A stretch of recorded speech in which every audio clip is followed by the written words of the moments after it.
ಸುಮಾರು ವಿಶೇಷತೆಯನ್ನ ಎಷ್ಟು ಹೇಳಿದ್ರು ಕಡಿಮೆ. ಒಂದೆರಡು ಮಾತ್ರೊಳಗೆ ಹೇಳಲಿಕ್ಕೆ ಇಷ್ಟಪಡ್ತೀನಿ.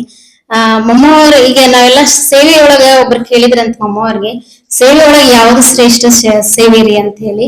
ಅವಾಗ ಮಮ್ಮವ್ರು ಹೇಳ್ತಾರ, ನಾವೆಲ್ಲ ಆದ್ರ ಬೇರೆ ಬೇರೆ ಏನೋ ನಮಗ್ ತಿಳಿದ ಉತ್ತರವನ್ನ ಕೊಡ್ತೀವಿ. ಮಮ್ಮವ್ರು ಹೇಳ್ತಾರ, ಯಾವ ಸಮಯದೊಳಗ ಯಾವ ಸಂದರ್ಭದೊಳಗ ಯಾವ ಸೇವೆಯ ಅವಶ್ಯಕತೆ ಇರ್ತದಲ್ಲ ಆ ಸೇವೆ ಶ್ರೇಷ್ಠ ಅಂತ. ಈಗ ಉದಾಹರಣೆ, ಒಂದ್ ಕಸ ಗುಡಿಸ್ಬೇಕಾಗಿದ್ದವ್ರು ನಾವು ಸೇವೆ ಶ್ರೇಷ್ಠ ಅಂತ ಕನ್ಸಿಡರ್ ಮಾಡೋದಿಲ್ರಿ. ಮಮ್ಮವ್ರ ಏನ್ ಹೇಳ್ತಾರೋ, ಅಲ್ಲಿ ಏನೋ ಒಂದ್ ಫಂಕ್ಷನ್ ನಡೆದಿರ್ತದ, ಅಲ್ಲೆಲ್ಲ ಬಹಳಷ್ಟು ಗಲೀಜ್ ಇರ್ತತಿ, ಕಸ ಎಲ್ಲಾ ಇರ್ತದ, ಗುಡ್ಸೋರು ಬಂದಿರ್ಲಿಲ್ಲ ಅಂತಂದಾಗ ಆ ಒಂದ್ ಫಂಕ್ಷನ್ ಏನಾಗ್ತದ್ರಿ, ಕಳ ಏನಾಗ್ತೈತಿ. ಅದಕ್ಕೆ ಆ ಕಸ ಗುಡ್ಸೋ ಸೇವೆ ಏನಿರ್ತೈತಿಲ್ಲ ಆ ಸಮಯಕ್ಕೆ ಬಹಳ ಶ್ರೇಷ್ಠ ಅಂತ ಹೇಳ್ತಾರ ನೋಡಿ. ಅದಕ್ಕೆ ಅವ್ರಿಗೆ ಏನಂತ ಹೇಳಿದ್ರು, ಜ್ಞಾನ ಗಂಗೆ ಜಗದಂಬ ಸರಸ್ವತಿ ಅಂತ ಕರೆದ್ರು. ಇನ್ನೊಂದು ಉದಾಹರಣೆ ಹೇಳ್ಬೇಕು ಅಂತಂದ್ರೆ, ಒಂದ್ಸಲ ಮಿನಿಸ್ಟರ್ ಒಬ್ರದ್ದು ಅಪಾಯಿಂಟ್ಮೆಂಟ್ ಇರ್ತದ್ರಿ, ಅವ್ರು ಬರೋದು ಬಹಳ ಲೇಟ್ ಆಗ್ತದ. ಅವಾಗ 11 ಗಂಟೆ ನಂತರ ಬರ್ತಾರ ರಾತ್ರಿ. ಮಮ್ಮ ಅವ್ರಿಗೋಸ್ಕರ ಬಹಳಷ್ಟು ಸಮಯ ಕಾಯ್ತಾರು.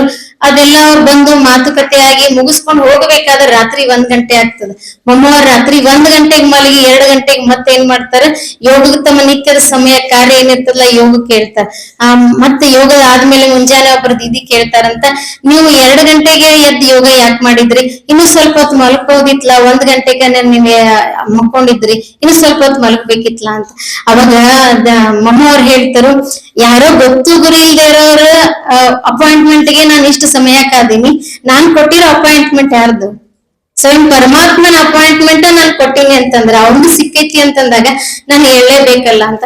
ಅಷ್ಟೊಂದು ಶ್ರೇಷ್ಠ ಸ್ಥಿತಿ ಡ್ರಾಮಾದ್ಮೇಲೆ ಅಷ್ಟ ಪಕ್ಕಾ ನಿಶ್ಚಯ ಇರೋದಕ್ಕ ಮಮ್ಮವ್ರಿಗೆ ಇವತ್ ನಾವು ನೆಕ್ಸ್ಟ್ ಏನ್ ಫಸ್ಟ್ ಪ್ರಿಯಾರಿಟಿ ಬಾಬಾ ಅವ್ರಿಗೆ ಕೊಟ್ಟದ್ದು. ಡ್ರಾಮಾದಲ್ಲಿ ನಿಶ್ಚಯಕ್ಕೆ ಇನ್ನೊಂದ್ ಹೆಸರೇ ಮಮ್ಮ ಅಂತ ಹೇಳ್ಬೋದು. ಅದಕ್ಕೆ ದೇವತೆಗಳೆಲ್ಲ ನಾವು ಕೂತೀವಿ. ಒಂದ್ ಮಾತು ಹೇಳಕ್ ಇಷ್ಟಪಡ್ತೀನಿ, ಎಲ್ಲಿ ಸಂಘಟನೆ ಒಳಗ್ ನಾವು ಯೋಗವನ್ನ ಮಾಡ್ತೀವಿ, ಕ್ಲಾಸ್ಗಳನ್ನ ಕೇಳ್ತೀವಿ, ಅವಾಗ ಶಕ್ತಿ ಹರಡ್ತದ. ಸಮಯ ಬಹಳ ಕಡಿಮೆ ಇರೋದ್ರಿಂದ ನಾವ್ ಯಾವ್ದೇ ಒಂದು ಫಂಕ್ಷನ್ ಅಷ್ಟೇ ಸೀಮಿತ ಆಗದೆ ನಮ್ ಬರುವಿಕೆ ಪ್ರತಿನಿತ್ಯ ಬಂದು ನಾವ್ ಇಲ್ಲಿ ಏನ್ ಜ್ಞಾನ ಕೇಳ್ತೀವಲ್ಲ, ಯಾಕೆ ಸಮಯ ಬಹಳ ಕಡಿಮೆ ಇರೋದ್ರಿಂದ ನಾವೆಲ್ಲರೂ ಬಹಳ ಸಶಕ್ತರಾಗ್ಬೇಕು. ಮುಂದ್ ಬರುವಂತ ಆತ್ಮಳಿಗೆ ಬಹಳ ಶಕ್ತಿಯನ್ನ ಕೊಡ್ಬೇಕಾಗಿರೋದ್ರಿಂದ ಎಲ್ರು ಪ್ರತಿನಿತ್ಯ ನಾವು ಮುರಳಿ ಕ್ಲಾಸಿಗೆ ಬರೋನು, ಯೋಗ ಕ್ಲಾಸಿಗೆ ಬರೋನು ಅಂತ ಹೇಳ್ತಾ ನನಗೆ 2 ಮಾತನ್ನ ಹೇಳಲಿಕ್ಕೆ ಅವಕಾಶ ಕೊಟ್ಟಿದ್ದಕ್ಕೆ ಧನ್ಯವಾದಗಳು. ಓಂ ಶಾಂತಿ, ಓಂ ಶಾಂತಿ.